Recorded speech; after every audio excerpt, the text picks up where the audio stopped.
ओम श्री गुरुवे नमः। ओम शांति शांति शांति। प्रणाम भगवान। भगवान अभी हमारा सत्संग मुंडक सुधा मुंडकोपनिषद प्रवचन श्री स्वामी अखंडानंद सरस्वती जी महाराज द्वारा विरचित और स्वामी जी ने प्रवचनों के माध्यम से व्याख्या की। प्रवचन नंबर 2 से एपिसोड नंबर 6 लेते हैं भगवान। स्वामी जी बताते हैं, तो आओ अब अक्षर तत्व की चर्चा करें। यह अक्षर तत्व कैसा? तो मंत्र लेते हैं भगवान। मंत्र नंबर 6। यत्तदृश्यम आहग्रम गोत्रम वर्णम चक्षुः श्रोतम तत्पाणिपादम नित्यं विभुं सर्वगतं शुशूक्षं तद्व्यं यद् भूतयोनिं परिपश्यन्ति धीरा। अदृश्यम का क्या अर्थ है? अदृश्यम का क्या अर्थ है? ज्ञानेंद्रियों से, बुद्धि इंद्रिय से दृश्य नहीं है। आग्रहम का क्या अर्थ है?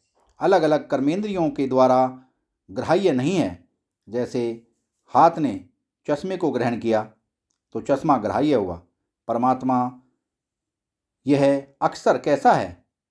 हाथ से ग्राह्य नहीं है, माने कान आदि ज्ञानेंद्रियों से भी ग्राह्य नहीं है और अन्य कर्मेंद्रियों से भी ग्राह्य नहीं है, वाणी से भी ग्राह्य नहीं है। न तत्र वागच्छति, वाणी तो वहाँ जाती नहीं। तो आग्राह्य माने कर्मेंद्रियों से आग्राह्य। अक्षर वस्तु है क्यों कि जो दृश्य होगा वह क्षर होगा, जो ग्राह्य होगा वह क्षर होगा, वह अक्षर तो होगा ही नहीं। अदृश्य और अग्राह्य यह परमात्मा को क्यों बताया? क्योंकि जो दृश्य होता है सो परिच्छिन्न होता है, वह ब्रह्म नहीं होता। जो ग्राह्य होता है सो परिच्छिन्न होता है, वह ब्रह्म नहीं होता। विवेकी के लिए शुरू में यह बात ध्यान देने लायक है। क्यों? बोले, देखो इंद्रियां हमारी परिच्छिन्न होती हैं, तो कहे कोई कि हम आँख से स्थूल वस्तु को देख लेंगे, तो कैसे देखेंगे? कैसे देखेगा? आँख से तो पूरा रूप नहीं दिखता है। थोड़ी दूर हो तो रूप आँख से नहीं दिखेगा, थोड़ा सूक्ष्म हो तो रूप आँख से नहीं दिखेगा, तो दूरता की उपाधि हो तब भी नहीं दिखेगा, सूक्ष्मता की उपाधि हो तब भी नहीं दिखेगा, और काल की उपाधि हो, 5 बरस पहले वाला हो तो वह भी आँख से नहीं दिखेगा।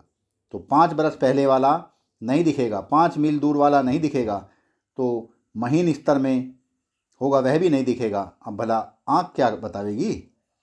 आँख क्या ब्रह्म बतावेगी? वह तो महाराज लोग अपने अपने बेटे का नाम ब्रह्म लिख देते हैं। हमने देखा ऋषिकेश में कई ऐसे साधु हैं जिनका नाम सिद्ध ब्रह्म है। हमारे एक सिद्ध वेद हैं, रामघाट में हैं। एक का नाम है नित्य प्रकाश। साधु नहीं हैं, गृहस्थ हैं, 2-2 4-4 बच्चों के बाप हो गए हैं। और महाराज कोई बहुत भले हो सो बात नहीं, नाम है सिद्ध वेद, नाम है नित्य प्रकाश। अर्थ से कोई संबंध नहीं है।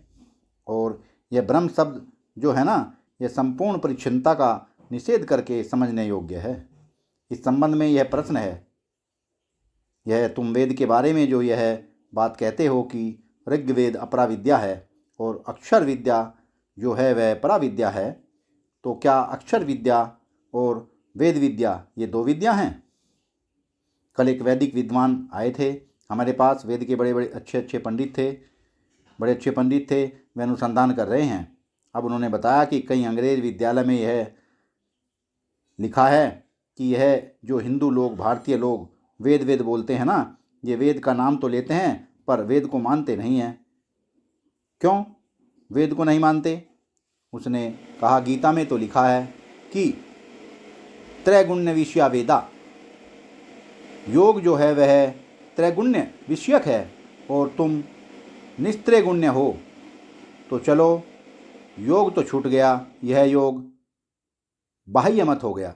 गीता का मत वेद बाह्य हो गया। पंडित ने ऐसे बोला कि ऐसा लिखा है अंग्रेज विद्यालय में। अब यहाँ बोले कि ऋग यजुर आदि तो अपरा विद्या है और यह अक्षर विद्या है, तो यह वेद बाह्य विद्या हो गई। तो उन अंग्रेज विद्वानों का यह कहना कि हम यह मानते हैं कि हिंदू लोग, भारतीय लोग अक्षर विद्या को मानते हैं परंतु वेद विद्या को नहीं मानते। ये गीता को तो मानते हैं परंतु वेद को नहीं मानते, क्योंकि गीता में तो वेद की निंदा है। हे भगवान, अब वेद को कायदे से पढ़े बिना वेद का अभिप्राय तो मालूम होता नहीं है। वेद में यह भी एक वैज्ञानिक बात है, क्योंकि देखो अद्वितीय ब्रह्म तत्व निर्गुण निर्विशेष निर्विकार का जितना भी वर्णन होगा वह संकेत से होगा। आप देखो बिना संकेत से तो कोई वर्णन नहीं होगा। माने कल्पित रीति से वर्णन होगा, तो संकेत रीति से जो वर्णन होगा, कल्पित रीति से जो वर्णन होता है वह जब तक संकेत बताया न जाए तब तक समझ में नहीं आता है। यदि आँख से ब्रह्म का ग्रहण होता तो बिना बताए कोई देख लेता। यदि जीभ से ब्रह्म का स्वाद आता तो जैसे अंगूर का स्वाद, इमली का स्वाद, आम का स्वाद हम जीभ से पहचानते हैं, ऐसे ब्रह्म का स्वाद भी हम पहचान लेते। लेकिन यह बात तो है नहीं। तब नारायण यह बात है कि बिना हमारे संकेत को समझे कोई बात को समझ नहीं सकता। तो वेद में दो बात हैं, एक अर्थ प्रधान वेद हैं और एक शब्द प्रधान वेद है। ज्ञान तो अपुरुषे होता है, ज्ञान तो अपुरुषे होता है, होता ही है। कैसे? तो आपको देखो बताते हैं। ज्ञान जो है ना, तो कोई कहे कि ईश्वर ने ज्ञान बनाया, आप बता सकते हो कि ईश्वर ने ज्ञान बनाया कि नहीं? आपकी समझ में आने लायक बात है, आपकी समझ में आने लायक बात है। क्वेश्चन मार्क लगा दिया स्वामी जी ने। अच्छा, जिस दिन ईश्वर ने ज्ञान बनाया उसके पहले ईश्वर के पास ज्ञान था कि नहीं? अगर कहो कि ज्ञान बनाने के पहले ईश्वर के पास ज्ञान नहीं था तो ईश्वर अज्ञानी होगा ना। बिना ज्ञान का ईश्वर नहीं होता। ईश्वर की सिद्धि भी ज्ञान से होती है, तो ज्ञान का निर्माता ईश्वर नहीं होता। यह बात आप समझ लो। तो ज्ञान भी ईश्वर के द्वारा निर्मित नहीं होता, स्वतः सिद्ध होता है। अब वेद जब इसी ज्ञान का प्रतिपादन करता है तो ज्ञान को तो अपुरुषे बताया ही है।